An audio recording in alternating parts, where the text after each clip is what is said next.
गुरु ब्रह्म महिमा अलेख शरणं गुरु ब्रह्म महिमा अलेख शरणं गुरु ब्रह्म महिमा अलेख शरणं। प्रबुद्ध गुरु महिमा गोसाई निकटरे जगतर मंगल निमते निवेदन करी आज आरंभ करुछि 2024 मसीहा जून मासर मासिक राशिफल। एही राशिफल आरंभ करने पूर्वरु आपण मानकु मोर विशेष अनुरोध, जेउ माने प्रथम करी एही चैनल को आसुछंती सर्वप्रथमे गोटिए सब्सक्राइब करंतु ओ पाखरे आसुथिबा बेल आइकन को दबाई दियंतु, जहा द्वारा कि आमर जेउ समय रे वीडियो अपलोड हेबो सर्वप्रथमे आपण मानक पाखरे पहुँची पारिबो।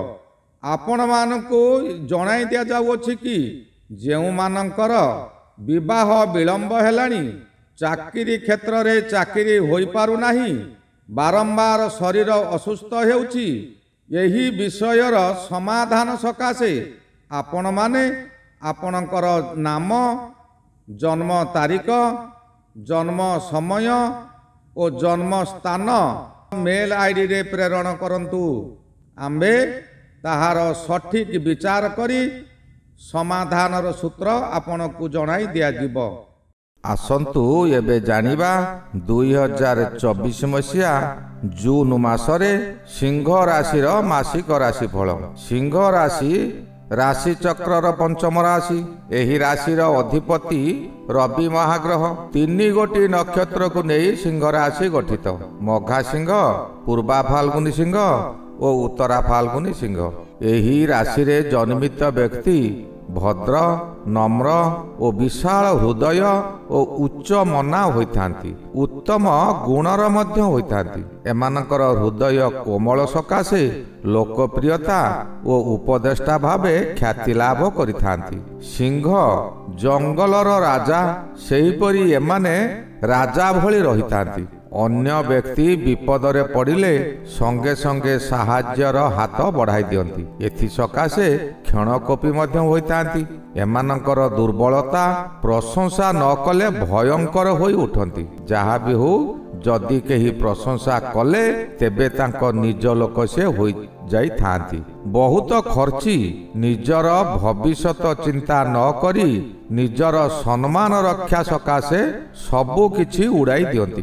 बहु आडंबर प्रिय ओ लोकंकु नेतृत्व देइथांती। अभाव असुविधा समय रे नीरवरे समस्त सही नीरव रहिथांती। आध्यात्मिक चिंताधारा ओ उच्च भावना नहीं चलिबा पसंद करथांती। उपहास, टाही टापरा ओ अन्य को टाहुली करिबा एमानकर एक लक्षण थाए। बड़ बड़ कथा सबुबले कहितांती। अन्यर उपदेश एमाने केबे ग्रहण करंती नाही। अन्यर साहाय्य को ना पसंद करंती। साधारण कथारे एमाने मुंड खराब करंती नाही। एकुटिया रहिबा को बहु पसंद। व्यवसायी माने टिके दुकानर आहुड़े बसंती, सामना उपरे से माने बसंती नहीं। से समस्त को देखंती किंतु तांकु केही देखिबा कष्टकर। रोकठोक जवाब देवा लोक एमाने गहली बंधु मानक मेलरे रहिबा ना पसंद करंती। व्यवसाय रे खूब शीघ्र उन्नति करथांती। चाकरी क्षेत्र रे उच्च को उन्नत करंती।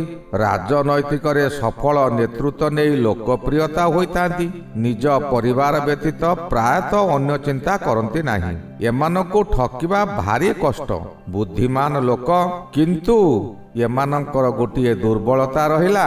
जेउ लोक बुद्धि खटेई पिला मानंकु यांक सहित लगेई देव, तेबे एमानक ठारू कार्य हासिल करिनेब। कारण एमाने छोट पिला मानंकु भारी भल पाइथांती। एणु सतर्क रहिबा जरूरी। एभली परिस्थिति जीवन काल मध्यरे केबे ना केबे आसीबो।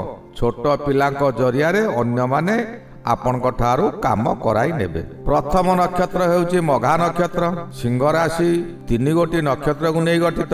3 गोटी नक्षत्र प्रकृति 3 प्रकार।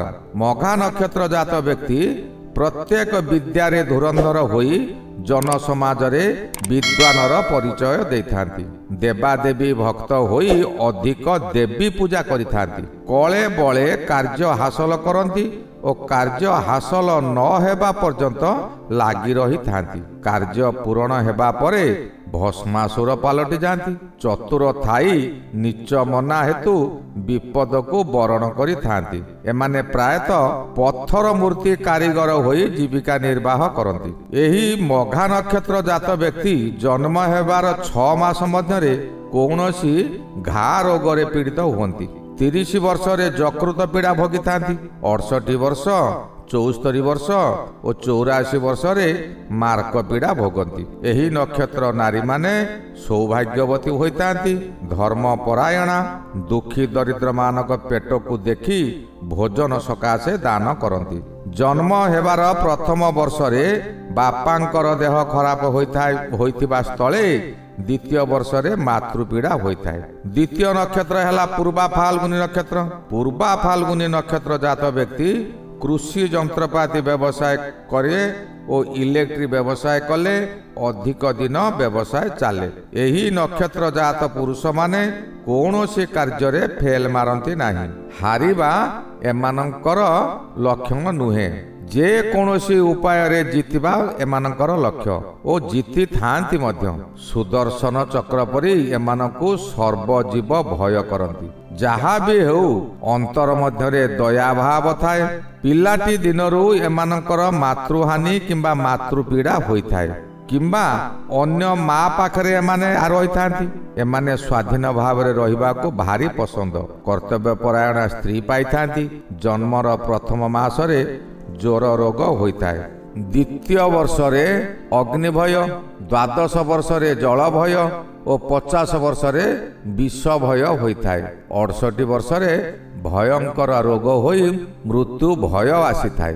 ଏହି ନକ୍ଷତ୍ର ଜାତ ନାରୀମାନେ କର୍ମକୁଶଳୀ। ଏମାନଙ୍କର ଗୁପ୍ତ ଇନ୍ଦ୍ରିୟ ମର୍ଷୁ ନଥାଏ। ସୌଭାଗ୍ୟଶାଳୀ ଓ ସୌଭାଗ୍ୟଶାଳୀ ସନ୍ତାନର ମଧ୍ୟ ମା ହୋଇଥାନ୍ତି। ଶାସ୍ତ୍ର ଆଲୋଚନା କରି ଲୋକପ୍ରିୟ ହୋଇଥାନ୍ତି। ଶେଷ ନକ୍ଷତ୍ରଟି ହେଲା ଉତ୍ତରା ଫାଲ୍ଗୁନୀ ନକ୍ଷତ୍ର। ଉତ୍ତରା ଫାଲ୍ଗୁନୀ ନକ୍ଷତ୍ର ଜାତ ବ୍ୟକ୍ତି ଆତ୍ମସମ୍ମାନ ଜଗି ରଖି କାର୍ଯ୍ୟ କରନ୍ତି। ପ୍ରାୟତଃ ସବୁ କାମରେ ବିଜୟୀ ହୋଇଥାନ୍ତି। ଈଶ୍ୱର ନାଁ ଶୁଣିଲେ ଏମାନେ ଭୟରେ ଥରି ଉଠନ୍ତି। ଅନ୍ୟାୟ କାର୍ଯ୍ୟକୁ ପସନ୍ଦ କରନ୍ତି ନାହିଁ। ଏତେ ଭଲ ଗୁଣର ଅଧିକାରୀ ହୋଇ ଗର୍ବ ଓ ଅହଙ୍କାରୀ ଯୋଗୁଁ ଦୁଃଖ ଭୋଗ କରନ୍ତି। ପ୍ରାୟତଃ ସ୍ତ୍ରୀ ସକାଶେ ଏମାନେ ଅଧିକ ଦୁଃଖ ଭୋଗ କରନ୍ତି। ଲେଖକ କିମ୍ବା କବିତା ଆବୃତ୍ତି କରି ଧନ ରୋଜଗାର କରନ୍ତି। ଚତୁର୍ଦିଗରେ ନିଜର ନାମ ଶୁଣି ଆତ୍ମଗର୍ବରେ ଫାଟି ପଡ଼ନ୍ତି। ଗର୍ବ କରିବା ଦ୍ୱାରା ସମସ୍ତ ଦିଗରୁ କଷ୍ଟ ଭୋଗିଥାନ୍ତି। ଜନ୍ମ ହେବାର 4ଥ ଦିନରେ ଅଜୀର୍ଣ୍ଣ ରୋଗ ହୋଇଥାଏ। 3ୟ ମାସରେ ବାତ ରୋଗ ହୋଇଥାଏ। 5ମ ବର୍ଷରେ ଚତୁଷ୍ପଦ ପାଣି ଅର୍ଥାତ୍ ବିଲୁଆ, କୁକୁର ଏହିଭଳି 4 ଗୋଟି ଗୋଡ଼ ଥିବା ପ୍ରାଣୀଙ୍କର ଭୟ ରହିଥାଏ। 30 ବର୍ଷରେ ଅଗ୍ନି ଭୟ, 60 ବର୍ଷରେ ମୃତ୍ୟୁ ଭୟ ଓ 50 ବର୍ଷରେ ମାର୍କ ଭୋଗିବାକୁ ପଡ଼େ। ନାରୀମାନଙ୍କ ସକାଶେ ଏହି ନକ୍ଷତ୍ର ସୌଭାଗ୍ୟ ସୃଷ୍ଟି କରେ। ଏମାନେ ସୁଦୃଢ଼ ମନା ହୋଇଥାନ୍ତି। କାର୍ଯ୍ୟରେ ସୁଚାତୁରୀ, ଘରକରଣାରେ ସୁନିପୁଣା ହୋଇ ମଧ୍ୟ ଜୀବନରେ ସୁଖରେ ରହିବା ପସନ୍ଦ କରିଥାନ୍ତି। ଏବେ ଆସନ୍ତୁ ଜାଣିବା କେଉଁ ଗ୍ରହ କେଉଁ ଫଳ ଦେଉଛନ୍ତି। ରବି ମହାଗ୍ରହ ସିଂହ ରାଶି ସକାଶେ 10ମରେ ଭ୍ରମଣ କରୁଅଛନ୍ତି। 10ମ ରବି ଆପଣଙ୍କୁ ଶୁଭ ଫଳ ଦେବେ।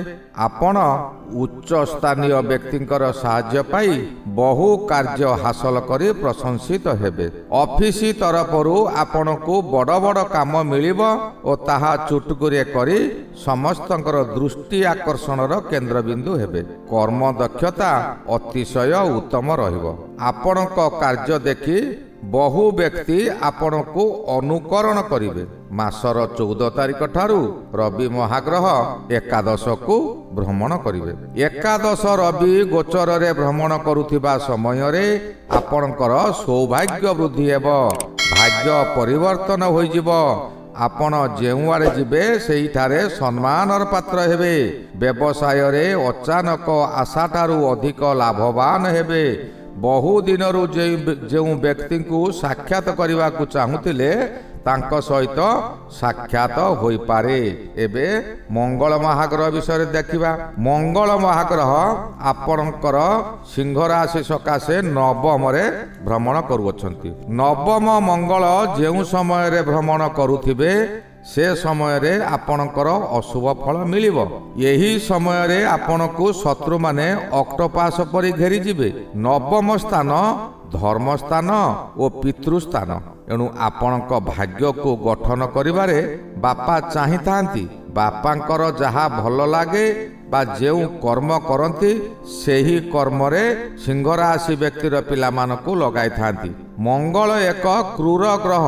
ଏଣୁ ଏହି ସମୟରେ ଶୁଭ କର୍ମ ଧର୍ମ କର୍ମ କରି ଖାଲି ନିନ୍ଦା ପାଇବେ। ପରିବାର ମଧ୍ୟରେ ଭୁଲ ବୁଝାମଣା ହେବ। ଆପଣଙ୍କ କଥାକୁ କେହି ହେଲେ ଗ୍ରହଣ କରିବେ ନାହିଁ। ଏହା ଭାଗ୍ୟ ଘର ହୋଇଥିବାରୁ ଭାଗ୍ୟରେ ବିଡ଼ମ୍ବନା ଆସେ। ପୂର୍ବରୁ କରିଥିବା କରଜ ଟଙ୍କା ସୁଝି ନ ପାରିବାରୁ କରଜଦାତାଙ୍କ ଚାପ ଆପଣଙ୍କୁ ବ୍ୟତିବ୍ୟସ୍ତ କରି ପକାଇବ। ଶରୀର ଦୁର୍ବଳ ରହିବ। ବହୁ ଅର୍ଥ ହାନି ହେବ। କିନ୍ତୁ ଏହି ଅଶୁଭ ଫଳ ସମ୍ପୂର୍ଣ୍ଣ ଆପଣଙ୍କୁ ମିଳିବ ନାହିଁ। ୟା ମଧ୍ୟରେ କିଛି ଶୁଭ ଫଳ ମିଳିବ। କାରଣ ଅନ୍ୟ ଗ୍ରହ ମଙ୍ଗଳ ଗ୍ରହର ଶୁଭ ଫଳକୁ ବାଧା ଦେଉଛନ୍ତି। ବୁଧ ଗ୍ରହ ଆପଣଙ୍କ ସକାଶେ ଦଶମରେ ଭ୍ରମଣ କରୁଛନ୍ତି। ଦଶମ ବୁଧ ଭ୍ରମଣ ସମୟରେ କର୍ମରେ ଆପଣଙ୍କର ଉନ୍ନତି ଆସିବ। ପୂର୍ବରୁ ସ୍ୱାସ୍ଥ୍ୟ ଖରାପ ଥିଲା, ଏବେ ଉତ୍ତମ ରହିବ। କର୍ମ ସ୍ଥାନରେ ବୁଧ ଜ୍ଞାନୀ ଗ୍ରହ ଥିବାରୁ ଜ୍ଞାନରେ ଆପଣଙ୍କର ଅଭିବୃଦ୍ଧି ହେବ। ଶରୀର ସୁସ୍ଥ ଥିବା ସମୟରେ ଯେଉଁ କାର୍ଯ୍ୟରେ ଆପଣ ହାତ ଦେବେ ତହିଁରେ ଆପଣଙ୍କୁ ସଫଳତା ମିଳିବ। ନୂତନ ବନ୍ଧୁଲାଭ ହୋଇପାରେ। ପୁତ୍ର କନ୍ୟାଙ୍କର ବିବାହ ହୋଇପାରେ ଓ କର୍ମ କ୍ଷେତ୍ରରେ ପଦୋନ୍ନତି ମଧ୍ୟ ହୋଇପାରେ। ବିଶେଷ କରି ଦଶମ ବୁଧ ଶୁଭ ଫଳ ଦେଇଥାନ୍ତି। ହସ ଖୁସିରେ ସମୟ ବିତାଇଥାନ୍ତି। ବୃହସ୍ପତି ମହାଗ୍ରହ ଆପଣଙ୍କର ଦଶମରେ। ଦଶମ ବୃହସ୍ପତି ଅଶୁଭ ଫଳ ଦିଆ କରାନ୍ତି। ଦଶମ ବୃହସ୍ପତି ଭ୍ରମଣ ସମୟରେ ଆପଣଙ୍କର ସମସ୍ତ ଦିଗରୁ ବିପଦ ମାଡ଼ି ଆସେ। ଦୁର୍ଗତି ଆପଣଙ୍କର ପିଛା ଛାଡ଼େ ନାହିଁ। ନିଜ ମନର ଦମ୍ଭ ଯୋଗୁଁ ଆପଣ ବହୁ ବିପଦରେ ପଡ଼ିଯାନ୍ତି। ପ୍ରତ୍ୟେକ କାର୍ଯ୍ୟରେ ନିଜେ କହିବେ ମୁଁ ଏଇଟା କରିପାରିବି। ଏହି ଦମ୍ଭତି ଯୋଗୁଁ ଆପଣ ଅନେକ କାର୍ଯ୍ୟରେ ଫେଲ ମାରିବେ। ବହୁ ସ୍ଥାନରେ ନିଜର ମର୍ଯ୍ୟାଦା ହାନି ହେବ। ଏଥିସକାଶେ ଆପଣ ସତର୍କ ରୁହନ୍ତୁ। କୌଣସି କାର୍ଯ୍ୟ କରିବା ସକାଶେ ନିଜକୁ ଦମ୍ଭ କରନ୍ତୁ ନାହିଁ। ଆପଣଙ୍କ କଥା ଏପରି ହେବ ଯେ ଆପଣଙ୍କୁ ଆପଣଙ୍କ ଲୋକମାନେ ହିଁ ପ୍ରଥମେ ଶତ୍ରୁ ଭାବିବେ। ଆପଣ ଯେତେ ବଡ଼ ପଦବୀରେ ଥାଆନ୍ତୁ ନା କାହିଁକି ଆପଣଙ୍କ କଥାକୁ କେହି ହେଲେ ଶୁଣିବେ ନାହିଁ। ନିଜର ସନ୍ତାନମାନେ ମଧ୍ୟ ଏହି ସମୟରେ ଅମାନିଆ ହୋଇ ନିଜ ଇଚ୍ଛାରେ କାର୍ଯ୍ୟ କରି ବସିବେ। ଏହି ସମୟରେ ଚାକିରି କରିଥିବା ଲୋକମାନଙ୍କର ପଦଚ୍ୟୁତି ହୋଇପାରେ। ଜମିବାଡ଼ିରେ ଗଣ୍ଡଗୋଳ ଲାଗିବ। କୋର୍ଟ କଚେରୀ କେସ୍ ମଧ୍ୟ ହୋଇପାରେ। କିନ୍ତୁ ଏହି ଫଳକୁ ଅନ୍ୟ ଗ୍ରହ ବାଧା ଦେଉଥିବାରୁ ଏହା ସମ୍ପୂର୍ଣ୍ଣ ଅଶୁଭ ମିଳିବ ନାହିଁ। ତଥାପି ସତର୍କ ରହିବା ଜରୁରୀ। ଶୁକ୍ର ମହାଗ୍ରହ ଆପଣଙ୍କ ସକାଶେ ଦଶମରେ। ଦଶମରେ ଶୁକ୍ର ରହିଲେ ଆପଣଙ୍କୁ ଅଶୁଭ ଫଳ ମିଳିବ। ପୂର୍ବ ନିର୍ଦ୍ଧାରିତ କାମ କରି ନ ପାରି ମନରେ ବିଭିନ୍ନ ଦୁଶ୍ଚିନ୍ତା ଘାରିବ। ସମୟେ ସମୟେ ମନରେ କ୍ରୋଧ ଆସିବ, ଯାହାଦ୍ୱାରା ଆପଣ ସର୍ବଦା ବିଚଳିତ ରହିବେ। ଆପଣ ଯେଉଁ ସ୍ଥାନରୁ ସମ୍ମାନ ପାଉଥିଲେ ସେହି ସ୍ଥାନରୁ ପୁଣି ଅପମାନିତ ହେବେ। ଆପଣଙ୍କର ମର୍ଯ୍ୟାଦା ହାନି ହେବ। ଆପଣ ଅଧିକ ହତାଶ ହୋଇପଡ଼ିବେ। କିଛି ବୁଝିପାରିବେ ନାହିଁ ମୁଁ କ'ଣ କରିବି ବୋଲି। କାହିଁକି ଏପରି ହେଉଛି? ଆପଣ ଯେତେ ଚେଷ୍ଟା କଲେ ମଧ୍ୟ କିଛି ସୁଫଳ ପାଇପାରିବେ ନାହିଁ। ଏହି ଫଳଟି ଆପଣଙ୍କ ସକାଶେ ସମ୍ପୂର୍ଣ୍ଣ ମିଳିବ। ଶନି ମହାଗ୍ରହ। ଶନି ମହାଗ୍ରହ ସିଂହ ରାଶି ସକାଶେ ସପ୍ତମରେ ରହିଛନ୍ତି। ସପ୍ତମ ଶନି ସପ୍ତାହର ପ୍ରଥମ ଭାଗ। ଏହି ସମୟରେ ଆପଣଙ୍କର ଶରୀର ଅସୁସ୍ଥ ରହିବ। ପୂର୍ବ ସଞ୍ଚିତ ଧନ ଥିବାରୁ ଆପଣ ପ୍ରଥମେ ପ୍ରଥମେ କିଛି ଅନୁଭବ କରିପାରିବେ ନାହିଁ, କିନ୍ତୁ ମଧ୍ୟମ ସମୟ ଠାରୁ ଧୀରେ ଧୀରେ ଅନୁଭବ କରିବେ, ଯାହାକି ବର୍ତ୍ତମାନ ଶନି ସପ୍ତାହ ପ୍ରଥମ ଚରଣର ମଧ୍ୟମ ଭାଗ। ଏବେଠାରୁ ଆପଣ ଶନି ସପ୍ତାହର ବିଶେଷ ଅଶୁଭ ଫଳ ଅନୁଭବ କରିବେ। ବିଶେଷ କରି ଏହି ସମୟରେ ସ୍ୱାମୀ ସ୍ତ୍ରୀ ମଧ୍ୟରେ ସାମୟିକ ହେଉ କିମ୍ବା ଦୀର୍ଘସ୍ଥାୟୀ ହେଉ ବିଚ୍ଛେଦ ହେବ ହିଁ ହେବ। ଆପଣଙ୍କର ମାନସିକ ଚାପ ବୃଦ୍ଧି ପାଇବ। ଏହି ସମୟରେ ଯୌନ ସୁଖରେ ପ୍ରବଳ ବାଧା ଆସିବ। ତାହା ମାନ ମନାନ୍ତର ହେଉ କିମ୍ବା କୌଣସି କାରଣର ହେଉ, ଆପଣ ବିଦେଶରେ ରହି ହେଉ, ଏହା ଶନି ସପ୍ତାହର ପ୍ରଥମ ଚରଣ। ଏହାର ଅତି ସରଳ ଉପାୟ ମାନ ଅଛି। ତାହା ପାଳନ କଲେ ଏହି ଦୁଃଖ କଷ୍ଟ ଆପଣଙ୍କୁ ଭୋଗିବାକୁ ପଡ଼ିବ ନାହିଁ। ଆପଣଙ୍କ ଜନ୍ମ କୋଷ୍ଠୀର ଶନିଙ୍କର ସ୍ଥିତି ଅନୁଯାୟୀ ଫଳ କମ୍ ବେଶୀ ହୋଇପାରେ। ଆପଣ ବିଜ୍ଞ ଜ୍ୟୋତିଷ ନିକଟରେ ନିଜର ଜନ୍ମ କୋଷ୍ଠୀ ବିଚାର କରି ସରଳ ଉପାୟ ମାନ କରନ୍ତୁ, ଯେଉଁଥିରେ ଅର୍ଥ ଖର୍ଚ୍ଚ ହୁଏ ନାହିଁ। ଏହା ସର୍ବୋତ୍କୃଷ୍ଟ ଉପାୟ। ରାହୁ ମହାଗ୍ରହ ଆପଣଙ୍କ ସକାଶେ ଅଷ୍ଟମରେ ଭ୍ରମଣ କରୁଅଛନ୍ତି। ଅଷ୍ଟମ ରାହୁ ଆପଣଙ୍କର ଅଷ୍ଟମରେ ରାହୁ ଗୋଚର କରୁଥିବା ସମୟରେ ବହୁ ଅଶୁଭ ଫଳମାନ ମିଳିବ। ରାତି ଅନିଦ୍ରା ହେବାକୁ ପଡ଼ିଥାଏ। ମାନସିକ ଦୁର୍ଘଟଣା କିମ୍ବା ଶାରୀରିକ ଦୁର୍ଘଟଣା ଘଟିପାରେ। ପରିବାରରେ ବିପଦ ଉପରେ ବିପଦ ମାଡ଼ି ଆସିବ। ନିଜର ସ୍ୱାସ୍ଥ୍ୟ ଖରାପ ରହିବା ସହିତ ପରିବାରରେ ମଧ୍ୟ ସ୍ୱାସ୍ଥ୍ୟ ଖରାପ ରହିବ, ଯାହାଦ୍ୱାରା ଆପଣ ଜଳକା ପରି ଚାହିଁଥିବେ ଆଉ କିଛି ଦେଖିପାରୁନଥିବେ। ଏହି ସମୟରେ ଆପଣ ଗୋଟିଏ ଶୁଭ ଖବର ପାଇବେ କିମ୍ବା ଶୁଭ ସ୍ଥାନରୁ ଅର୍ଥ ଲାଭ ମିଳିବ। ଏହା ହେଉଛି ଆପଣ ଯଦି ପୂର୍ବରୁ ଇନ୍ସୁରାନ୍ସ କରିଥିବେ, ସେହି ଇନ୍ସୁରାନ୍ସରୁ କିଛି ଅର୍ଥ ଆପଣଙ୍କୁ ମିଳିପାରେ। କେତୁ ଗ୍ରହ ଏହି ସମୟରେ ଦ୍ୱିତୀୟରେ ରହି ଅଶୁଭ ଫଳମାନ ମଧ୍ୟ ଦେବେ। ଆପଣ ଯାହା କୁହନ୍ତୁ, ଯାହା କରନ୍ତୁ, ଆପଣଙ୍କୁ ସମସ୍ତେ ଭୁଲ ବୁଝିବେ। ନିଜ ଲୋକମାନେ ବିବାଦରେ ଫସାଇ ଦେବେ। ଏହି ସମୟରେ ଆପଣ ଜେଲ ଦଣ୍ଡ ଭୋଗି ପାରନ୍ତି।